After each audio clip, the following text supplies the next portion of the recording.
Subscribe to our YouTube channel and press the bell icon to get the latest updates. सबको नमस्कार। आज देश भर से आम आदमी पार्टी के कार्यकर्ता इस कार्यक्रम से जुड़े हुए हैं। सभी कार्यकर्ताओं को मेरा नमस्कार और सभी कार्यकर्ताओं को स्वतंत्रता दिवस की ढेर सारी शुभकामनाएं। सबको ढेर सारी बधाई। दोस्तों, आज का दिन है जब हम अपने शहीदों को याद करते हैं, भगत सिंह को याद करते हैं, सुखदेव को याद करते हैं, राजगुरु को याद करते हैं, चंद्रशेखर आज़ाद को याद करते हैं, सुभाष चंद्र बोस को याद करते हैं, अशफाक उल्लाह खान को याद करते हैं, जिन्होंने अपनी जान कुर्बान कर दी देश के लिए। हम उन लोगों को याद करते हैं जिन्होंने अपनी पूरी ज़िंदगी देश के लिए लड़ाई लड़ी। महात्मा गांधी को याद करते हैं, बाबा साहब अम्बेडकर को याद करते हैं, सरदार पटेल को याद करते हैं, जिन्होंने पूरी ज़िंदगी अपने देश को आज़ाद कराने के लिए तपस्या की। और पिछले 70 साल में, 73 साल में जब से देश आज़ाद हुआ है, न जाने कितने सैनिक बॉर्डर के ऊपर हमारे देश की आज़ादी को सुरक्षित रखने के लिए शहीद हो गए।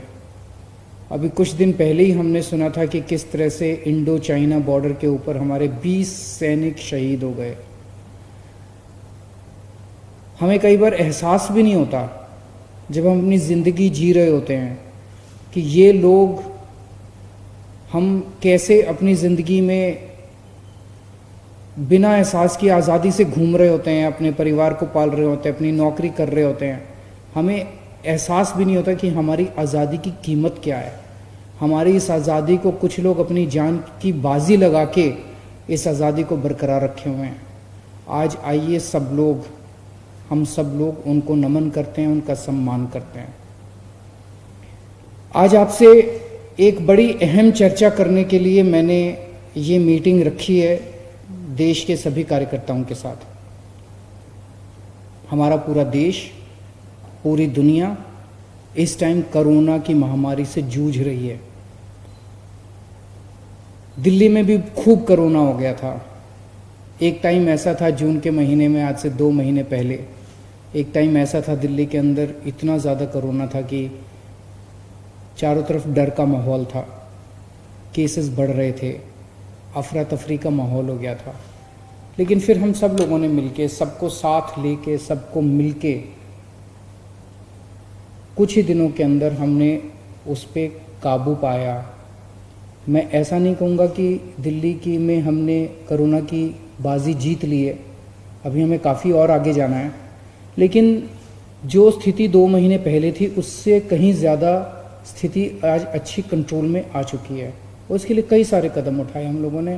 प्लाज्मा बैंक बनाए, होम आइसोलेशन किया, टेस्टिंग खूब की हम लोगों ने, काफ़ी सारे कदम उठाए हम लोगों ने, बेड्स इंक्रीज़ किए, काफ़ी सारे कदम उठाए। आज पूरे देश में कोरोना बहुत तेज़ी से बढ़ता जा रहा है। इसकी मुझे अच्छी खासी चिंता होती है। डेली 60,000 से ज़्यादा केस देश भर से आते हैं और डेली लगभग 800, 900, 1000 के करीब लोगों की मौत हो रही है देश भर के अंदर। हर सरकार, राज्य सरकारें, केंद्र सरकार अपने अपने तरीके से कोरोना से निपटने के लिए अपने अपने तरीके से काम कर रही हैं। मैं काफ़ी सोच रहा था, मुझे लगता है कि अगर ये 2-3 कदम और जो कर रहे हैं वो अच्छी बात है, सारे जो कर रहे हैं कदम उठा रहे हैं वो अच्छी बात है। लेकिन अब जब कोरोना गाँवों की तरफ फैल रहा है, गांव-गांव में फैल रहा है, तो ये बड़ी चिंता की विषय है। क्योंकि एक तो हमने 70 साल के अंदर अपने गाँव के अंदर स्वास्थ्य सेवाएं उतनी अच्छी तरह नहीं पहुंचाई। अस्पतालों की कमियां हैं, डॉक्टर्स की कमियां हैं। शहरों में तो फिर भी अस्पताल मिल जाते हैं, शहरों में तो फिर भी डॉक्टर मिल जाते हैं, लेकिन गांव-गांव के अंदर कोरोना फैल गया तो इसकी स्थिति बड़ी भयावह हो सकती है। मेरे दिमाग में 1-2 सुझाव आ रहे थे, अगर कोई उनको करना चाहे। दिल्ली के अंदर हमने होम आइसोलेशन जो किया उससे कई सारे सबक मिले हम लोगों को। होम आइसोलेशन में एक सबक ये मिला कि अगर आज आपके 10,000 मरीज हैं तो उसमें 1,000 सीरियस होते हैं मान लीजिए, तो 9,000 लोगों को हम घर में उनका इलाज कर देते हैं। अगर ये 10,000 के 10,000 मरीजों को अस्पताल ले जाते तो सोचो 10,000 बेड्स की जरूरत पड़ती, इतने अस्पताल तो थे नहीं। लेकिन अगर 1,000 मरीजों को ये अस्पताल लेके जाएंगे जो सीरियस हैं और 9,000 का इलाज हम घर में कर देंगे तो मेरे 9,000 बेड बच गए हॉस्पिटल के, इतने बेड खाली हो गए। उसी तरह से अगर हम गांव में अगर 3 स्टेप स्ट्रेटजी करें, एक स्टेप कि होम आइसोलेशन को बहुत अच्छा बनाए। होम आइसोलेशन का मतलब ये नहीं है कि अगर आपके माइल्ड सिम्टम है, एसिम्टोमेटिक है तो आपकी जिम्मेदारी से सरकार हाथ धो लेगी, नहीं।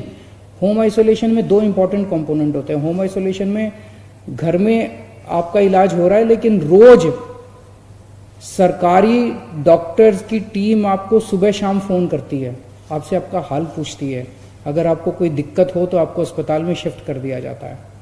तो ये डॉक्टर्स की टेली काउंसलिंग बहुत ज़रूरी होती है। और दूसरा, जितने लोग होम आइसोलेशन में सबको ऑक्सीमीटर दिया जाता है कि अगर वो अपनी ऑक्सीजन नापता रहे, अगर ऑक्सीजन कम हो जाए तो उसको शिफ्ट किया जा सके।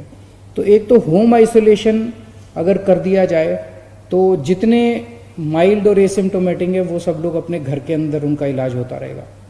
दूसरा, अगर हर गांव में सरकारें ऑक्सीमीटर का इंतजाम कर दे और 2-4 सिलेंडर भेज दे, मान लीजिए पंचायत है, पंचायत घर में भेज दे, तो जिन जिन लोगों की ऑक्सीजन कम होगी उनको वहीं पे ऑक्सीजन दे के उनकी जान बचाई जा सकती है। लेकिन अगर फिर भी कोई और सीरियस होता है तो फिर उसको शहर के या डिस्ट्रिक्ट के या जिले के अस्पताल में शिफ्ट किया जा सकता है। तो ये मैं अपने अनुभव से मेरा ये सुझाव है, ये कोई ज़रूरी नहीं, लेकिन सभी सरकारें अपना अपना अच्छा काम कर रही हैं और मैं उम्मीद करता हूँ कि जल्दी पूरे देश को कोरोना से मुक्ति मिलेगी। आज सभी कार्यकर्ताओं से मैंने अपील करने के लिए ये आपके साथ संवाद रखा है। सरकारें अपना काम कर रही है, सभी सरकारें अपना अपना काम कर रही है, लेकिन समाज इस टाइम अपनी जिम्मेदारी से भाग नहीं सकता। हम सब लोगों की भी जिम्मेदारी है, हम सब लोगों की भी जिम्मेदारी है कि हम आगे बढ़ के एक दूसरे की जान बचाने की कोशिश करें इस महामारी के दौरान।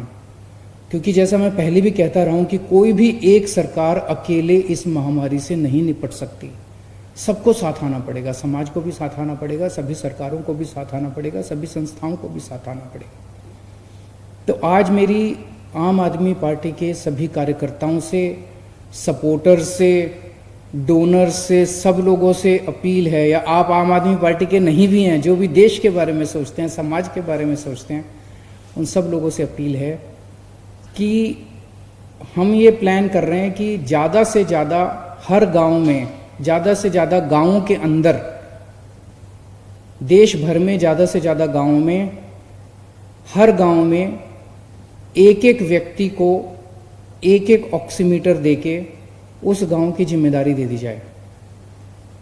ये पूरा समाज की तरफ से है, ये पूरा ये प्राइवेट एफर्ट है, इसमें कोई सरकारी हस्तक्षेप नहीं है। तो एक गांव के अंदर मान लीजिए एक व्यक्ति को ऑक्सीमीटर दे देते हैं और पूरे गांव के अंदर पर्चा बांट के कह देते हैं भाई अगर किसी को भी बुखार हो, किसी को भी सांस लेने में तकलीफ हो, किसी को भी खांसी हो तो वो बता दे और ये व्यक्ति अपना ऑक्सीमीटर उनके घर पहुंचा देगा और वो अपनी ऑक्सीजन की जांच कर सकते हैं। उस व्यक्ति को अपनी कोरोना के तो जांच करानी चाहिए, वो तो सरकार जांच करेगी, जहां भी जांच केंद्र होंगे वहां जाके वो अपनी जांच कराएगा। लेकिन कई जगह, कई राज्यों के अंदर जांच फैसिलिटी तक पहुंचने में मान लीजिए देर लग जाए, जांच के नतीजे आने में देर लग जाए, तो ऑक्सीमीटर से अगर पता चल जाए कि उसे ऑक्सीजन कम हो रही है तो तुरंत उसको नज़दीकी अस्पताल में ले जाके कम से कम ऑक्सीजन देके उसकी जान बचाई जा सकती है। सबसे ज़्यादा प्रॉब्लम कोरोना में ऑक्सीजन की होती है, ऑक्सीजन के लेवल कम हो जाते हैं और आदमी की डेथ हो जाती है, मोस्टली केसेस में यही होता है। तो मेरी एक तो अपील है कि जो लोग ज़्यादा से ज़्यादा ऑक्सीमीटर्स डोनेट कर सकें, आप ज़्यादा से ज़्यादा ऑक्सीमीटर्स हमें डोनेट कीजिए और आम आदमी पार्टी को डोनेट कीजिए और हम ये ऑक्सीमीटर्स जो जिन जिन गाँव के अंदर लोग जिम्मेदारी लेने को तैयार होंगे उन गाँव के अंदर ये ऑक्सीमीटर पहुँचा देंगे और ज़्यादा से ज़्यादा पूरे देश भर में गाँवों में हम ऑक्सीजन जांच केंद्र, एक एक ऑक्सीजन जांच केंद्र बनाएंगे ताकि अगर किसी की ऑक्सीजन कम हो जाए तो वो अपनी ऑक्सीजन जांच करके और उसको उसकी जान बचाई जा सके। इसके ज़रिए हमारा मकसद केवल जान बचाने का है। इसमें क्या क्या हिदायतें बरतनी है वो सारी हम ट्रेनिंग कर देंगे कि कहीं उसको ऑक्सीमीटर को सैनिटाइज कैसे करना है, अपने को कैसे बचाना है, मास्क पहन के कैसे जाना है। मान लीजिए कभी आप जांच करें और आपको ही कोरोना ना हो जाए, इन सब चीज़ों की हम अलग से एक्सपर्ट्स के साथ बैठ के हमने पूरी प्लानिंग करी है, वो सारा हम अलग से बता देंगे। तो दो चीज़ें हैं, एक तो अगर आप ऑक्सीमीटर दान करना चाहते हैं तो आप हमें बताइए, और दूसरा ये कि अगर आप किसी गांव में रहते हैं और आप अपने गांव की जिम्मेदारी लेना चाहते हैं तो आप हमें बताइए। जितने भी आम आदमी पार्टी के स्टेट अध्यक्ष हैं, स्टेट कोऑर्डिनेटर्स हैं, डिस्ट्रिक्ट जिला अध्यक्ष हैं, उन सबको आज मैं जिम्मेदारी सौंप रहा हूँ कि आपके अंडर में आने वाले जितने भी ज़्यादा से ज़्यादा गांव के अंदर आप ये ऑक्सीजन जांच केंद्र खोल सकते हैं, आप ज़रूर खोलिए और ज़्यादा से ज़्यादा लोगों की जान बचाने की कोशिश कीजिए। कल मेरा जन्मदिन है, मैं जन्मदिन नहीं मना रहा कल, सो मेरी आप सब लोगों से विनती है। कई लोग अपने आशीर्वाद देने के लिए, शुभकामनाएं देने के लिए घर पे आते हैं, तो प्लीज़ मेरे घर मत आइएगा कल। इसमें बुरा मत मानिए, आप अपने अपने घर से मुझे आशीर्वाद भेज सकते हैं, अपने अपने घर से मुझे शुभकामनाएं भेज सकते हैं। और लेकिन मैं जन्मदिन नहीं मना रहा, मैं आपको केक नहीं खिलाऊंगा, लेकिन मैं आप लोगों से मुझे गिफ्ट चाहिए, और वो गिफ्ट यही है कि जो लोग जितने ऑक्सीमीटर आम आदमी पार्टी को डोनेट कर सकते हैं, आप प्लीज़ डोनेट कीजिए।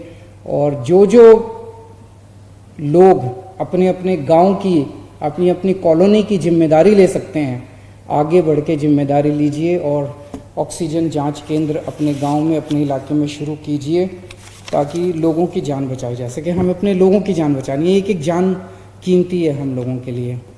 कुछ लोगों ने ऑलरेडी, मैं जब इसकी प्लानिंग कर रहा था, नंबर वो भेजे हैं। डॉक्टर निज्जर हैं अमृतसर से, वो 500 ऑक्सीमीटर डोनेट कर रहे हैं। नीना और अजय मित्तल हैं, वो भी 500 ऑक्सीमीटर डोनेट कर रहे हैं। मोहन दसारी हैं बेंगलोर से, वो 250 ऑक्सीमीटर डोनेट कर रहे हैं। वैभव महेश्वरी हैं लखनऊ में, वो 300 ऑक्सीमीटर डोनेट कर रहे हैं। और भी बहुत सारे लोग मैसेजेस कर रहे हैं और डोनेट कर रहे हैं, मुझे बहुत खुशी है। जैसा मैंने कहा कि सभी सरकारें अच्छा काम कर रही हैं, सभी सरकारें पूरी कोशिश कर रही हैं। हमारा मकसद इस पूरी एक्सरसाइज के ज़रिए किसी की भी कमी निकालने का नहीं है, सरकार के एफर्ट्स में और हाथ बढ़ाने का है, हाथ बटाने का है। तो हम सब लोग मिलके अपनी तरफ से कोशिश करेंगे कि हमारे देशवासियों की ज़्यादा से ज़्यादा जान बचाई जा सके। नमस्कार, जय हिंद, और फिर से एक बार सब लोगों को स्वतंत्रता दिवस की बहुत बहुत शुभकामनाएं।